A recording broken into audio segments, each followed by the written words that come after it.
Эмнеге биз мынакей остановкада турган водительдердин баарын кууп атабыз? Потому что бир одновременно мондай болуп туруп. 2-3 автобус келип калат, батпай калабыз. Вообще батпай калабыз. Аябай могу остановкада турган айдоочулар жанагы аварийканы күйгүзүп алып тургандар. Вообще мешать этесиңер автобустаргачы.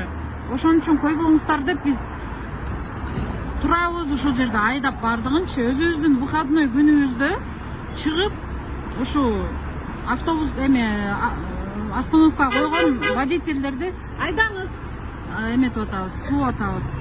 И автобус айдаган айдоочуларда келдиңиздерби, клиент күтпөй кетесиздер сразу, көрдүңүздөрбү?